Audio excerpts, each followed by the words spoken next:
That's a great question. I feel like a lot of our kids go through that period. I am also a mom whose kids go to speech, who sometimes might cry or get grumpy before a session. From my lens as a speech and language pathologist, if a child is crying before every session, I'm wondering why and looking into myself first as to what can I do as a clinician to make that change, because I want children to enjoy coming to therapy. This is hard work.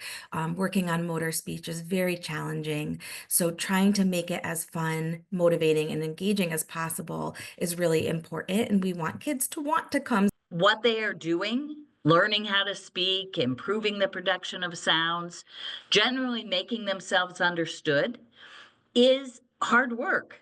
And they often feel pressure when they have to go to a place where they have to work on those hard things all the time. When they're first little and they're coming to us, they're doing something that's hard. They might not see the power behind what they're doing yet because they're not to their first words yet, or they just have a few words. And so they're doing hard work that they've not been expected to do before. Later on, the older kids, they want to go out and play and do something different. Very frequently, I'm seeing a different thing in clinic. So as soon as the child comes in, they're not crying, they're playing, they're having a great time, we're fine together. But we, of course, don't want to make coming to therapy also a task for the families. As a therapist, though, I want them to have fun and I want them to want to work on these things and enjoy. And they shouldn't feel like they have to cry or be upset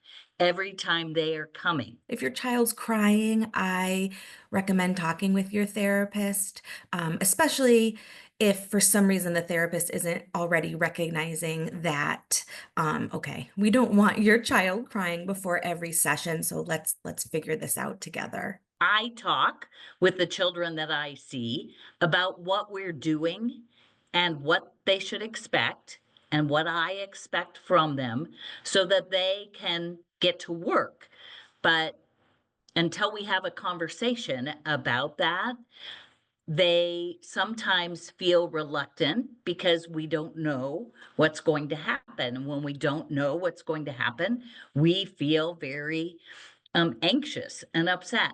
And having that understanding can really help calm a child and get progress made in therapy. Additionally, I would say talk to the therapist as well.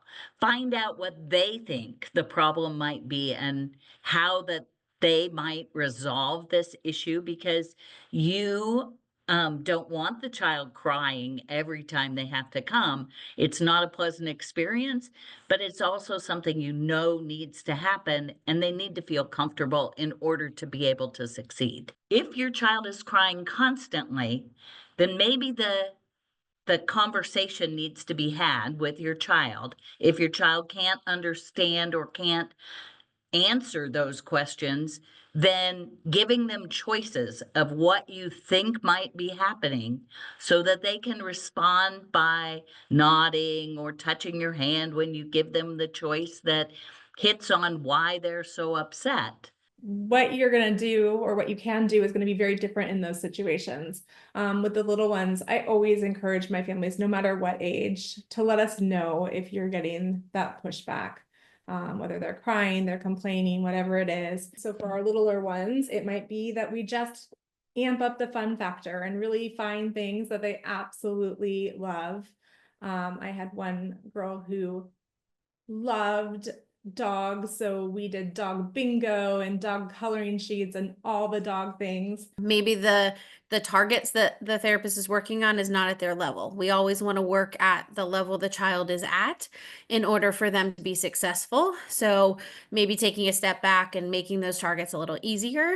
For our older kids, it might be that they're working for something that they get to do with you guys. You can make it that, okay, you get to go have an ice cream Sunday night, or we're going to have a movie night and you're the one that's in charge of picking out the movie and it's whatever you want. And so that way your child feels like this is something that's super special that I worked hard for and that I got. So we want to recognize that it's hard work, that it might be challenging, but I think that having great communication with your therapist can allow you guys to come up with a creative way that's going to incentivize your child.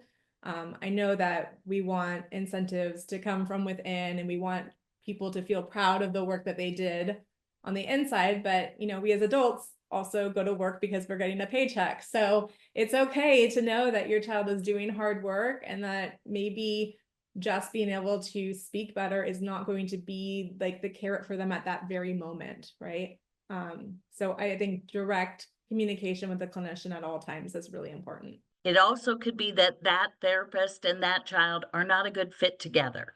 So you need to start with a conversation and go from there. Ultimately, it's talking to your therapist so that they can alter what they're doing within therapy so that your child feels the success and feels more comfortable and wants to be there, because we're never going to make progress if your child isn't participating and doesn't want to be there.